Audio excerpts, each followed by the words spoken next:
El libro de Proverbios.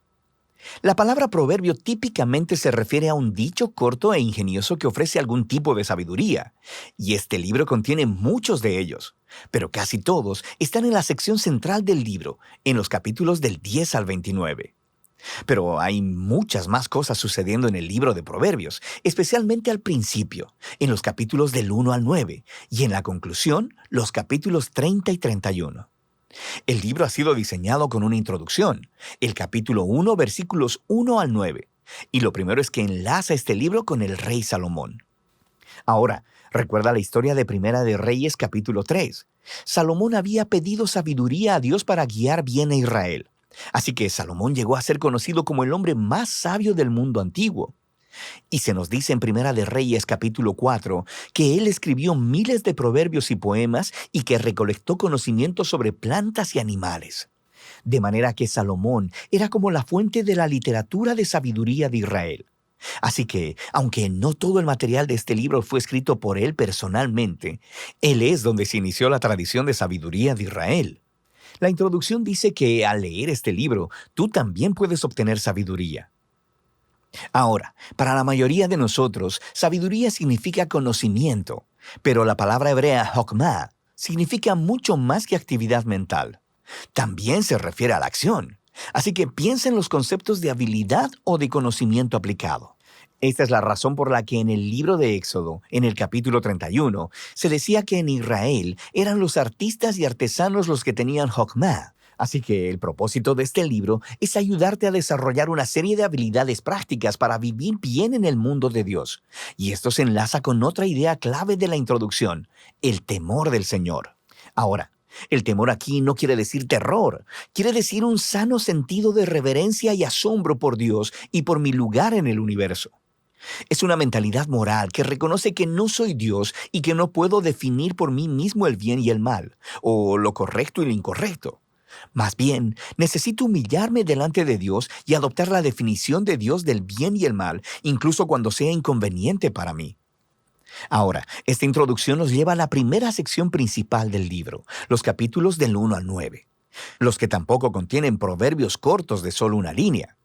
Más bien, lo que encontramos aquí son 10 discursos de padre a hijo sobre cómo el hijo debería escuchar la sabiduría y cultivar el temor del Señor y vivir de acuerdo a este temor, lo que significa una vida de virtud, integridad y generosidad que conduce al éxito y a la paz. El padre también le advierte a su hijo sobre las decisiones insensatas, malvadas y estúpidas que engendrarán egoísmo y orgullo, llevándolo a la ruina y a la vergüenza. De manera que el hijo debería hacer de la búsqueda de la sabiduría y del temor del Señor la meta principal de su vida, y esta manera de pensar constituye la lógica moral de todo este libro. Ahora, estos discursos del Padre también nos dan una pista sobre lo que es la literatura bíblica de sabiduría y cómo se diferencia de otras partes de la Biblia. Estos libros exploran cómo vivir bien en el mundo de Dios, pero la sabiduría no es lo mismo que la ley que Moisés entregó a Israel en el monte Sinaí. Y no es lo mismo que la profecía, que es el discurso divino de Dios a su pueblo. Más bien, la literatura de sabiduría contiene el entendimiento del pueblo de Dios, acumulado por generaciones, sobre cómo vivir de manera que honre a Dios y a los demás. Entonces, a través del libro de Proverbios, estas palabras humanas sobre la sabiduría se han reunido como palabra y sabiduría de Dios para su pueblo, lo cual se conecta con la otra cosa que encuentras en los capítulos del 1 al 9. Hay 4 poemas de la señora Sabiduría. Aquí la sabiduría ha sido poéticamente personificada como una mujer que llama a la humanidad a prestarle atención y a buscarla. La sabiduría dice que está entretejida en el tejido del universo. Así que, donde sea que veas a personas tomando decisiones sabias, ellos están utilizándola. Así que cuando ves a alguien siendo generoso, sexualmente íntegro o defendiendo la justicia, están apoyándose en la sabiduría. Estos poemas de la señora Sabiduría son una manera creativa y poética de exponer la idea de que vivimos en el universo moral de Dios y que la bondad y la justicia son realidades objetivas que ignoramos a nuestro propio riesgo. Así que temer al Señor viviendo sabiamente es vivir conforme a la naturaleza del universo. Ahora, unidos, estos dos grupos de discursos, del Padre y de la Señora Sabiduría, hacen una poderosa declaración acerca de este libro, que no estás simplemente leyendo buenos consejos, estás leyendo la mismísima invitación de Dios a aprender sabiduría proveniente de las anteriores generaciones. Así que en la siguiente sección del libro, los capítulos del 10 al 29, encontramos cientos de proverbios antiguos, y ellos aplican la sabiduría y el temor del Señor a cada tema de la vida que pudieras imaginarte. Familia, trabajo, vecindario, amistad, sexo, matrimonio, dinero, ira, perdón, alcohol, deudas y todo lo demás. Y están filtrados a través del sistema de valores de Proverbios del 1 al 9. Ahora, estos proverbios son bastante cortos y fáciles de memorizar.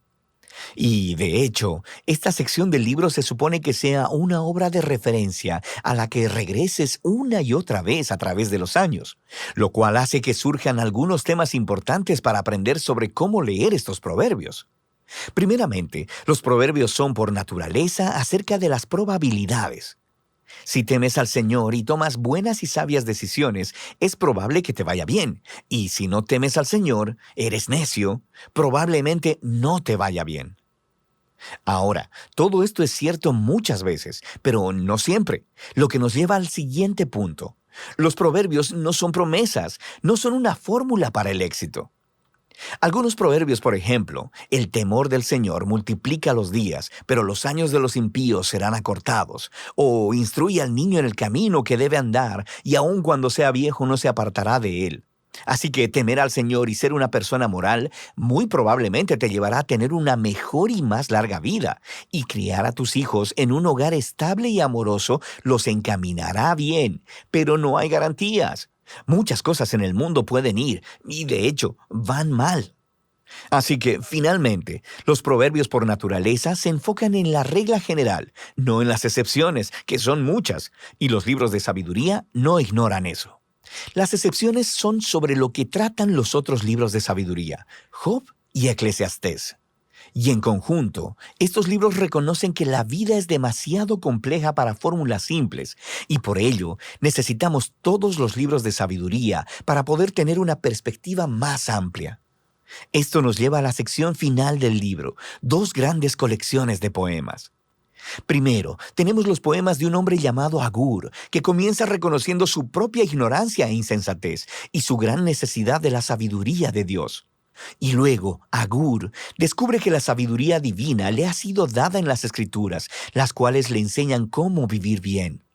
Así que Agur se nos presenta como un lector modelo del libro de Proverbios, alguien que siempre está abierto a escuchar la sabiduría de Dios por medio de las Escrituras. Los poemas finales están conectados a un hombre llamado Lemuel, quien es un rey no israelita, y él transmite la sabiduría que le fue dada por su madre. Es una guía para ser un líder sabio y justo. Y luego, el poema final es un acróstico o un poema alfabético en el que cada línea comienza con una nueva letra del alfabeto hebreo. Y el poema entero es la mujer de carácter noble. Describe a una mujer que vive de acuerdo a la sabiduría de los proverbios y se erige como modelo de alguien que aplica la sabiduría de Dios. Y luego lo traduce en decisiones prácticas de la vida diaria, en el trabajo, en casa, en su familia y en su comunidad. Así que el libro inició con las palabras de un padre a un hijo acerca de escuchar a la señora sabiduría. Y ahora el libro termina ofreciendo las palabras de una madre a su hijo acerca de la mujer que vive sabiamente. El libro de Proverbios es para toda persona en cualquier temporada de la vida. Es una guía para vivir bien y con sabiduría en el mundo bueno de Dios. Y de eso trata el libro de Proverbios.